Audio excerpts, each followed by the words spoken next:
स्वामी समर्थ सर्व स्वामी भक्तांचं आपल्या युट्यूब चॅनलवरती स्वागत आहे। आज आपण जाणून घेणार आहे काळूबाई जे देवस्थान आहे सातारा पुणे हायवे जवळ एक मांढर देवी एक देवीचं स्थान आहे। ते स्वयंभू महाकाली स्वरूप असं म्हटलं जातं। आज ह्या विषयावरती आपण चर्चा करणार आहोत की त्या मांढर देवीवरून करणी, भानामती, चेटूक अशा प्रकारचा प्रकार केला जातो का नाही किंवा काय त्याच्या मागचं गूढ रहस्य आहे। मित्रांनो, सर्वप्रथम आपल्या चॅनलवरती नवीन असाल तर व्हिडिओला जास्तीत जास्त शेअर करा आणि लाईक करायला विसरू नका आणि सबस्क्राईब देखील करा।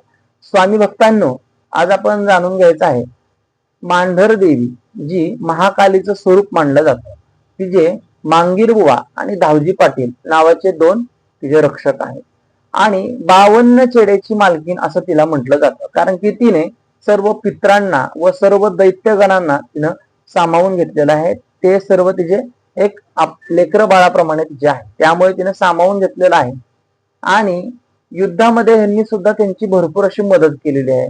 ज्यावेळेला देवीचं युद्ध झालं त्यावेळेला आता बरेच लोक म्हणतात मांढर देवीवरून करणी हा प्रकार मोठ्या प्रमाणात केला जातो।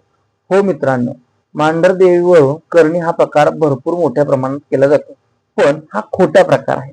मुळामध्ये करणी, भानामती हे करणं खूप अवघड आहे आणि कोणत्याही देवस्थानावरची कोणतीही देवी आपल्या लेकराचं कोणतेही वाईट करत नाही। ते लेकरू कसंही असो, वाईट असो किंवा चांगलं।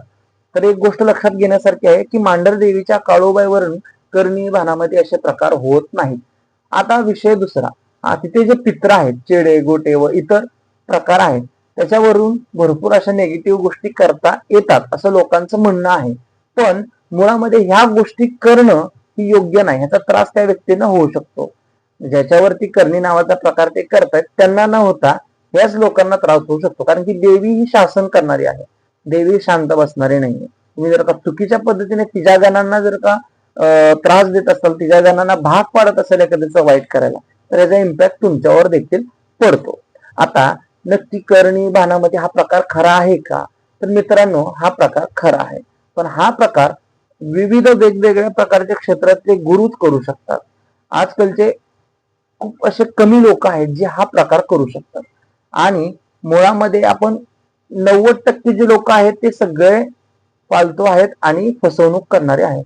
ह्याच्यामध्ये एकंदरीत 10% लोक असे आहेत जे ज्यांना रिअल ही विद्या आहे, जे रिअल ही ज्ञान आहे त्यांना, आणि ते खूप काही करू शकतात। असे 10% लोक फक्त या जगामध्ये आहेत, बोटावर मोजण्यासारखे लोक या जगामध्ये आहेत। त्यामुळे अंधश्रद्धेला फसू नका, अंधश्रद्धेपासून लांब राहा, साधना करा, उपासना करा, मार्गदर्शन करा।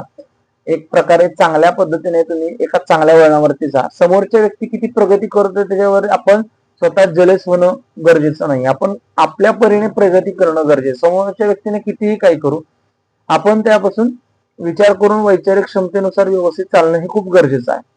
आणि मित्रांनो, दुसरी गोष्ट अशी आहे, आपण आपल्या जीवनामध्ये खूप प्रयत्न करतो, खूप कष्ट करतो, आपल्याला सातत्य का मिळत नाही, आपण संघर्ष करून देखील आपल्याला फल का लाभत नाही, आणि इतर गोष्टी व साधना, उपासना तुम्हाला जर का हवे असतील आपल्या युट्यूब चॅनलवरती उपलब्ध आहेत।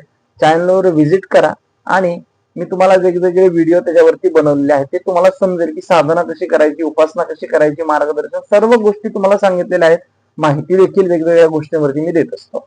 तर मित्रांनो, आपल्या चॅनलवर व्हिजिट करा आणि सर्व माहिती तुम्हाला मिळून जाईल। आपल्या चॅनलवरती नवीन असताल तर सबस्क्राईब करायला विसरू नका, लाईक करा व्हिडिओला आणि होईल तितकं शेअर करा। श्री स्वामी समर्थ।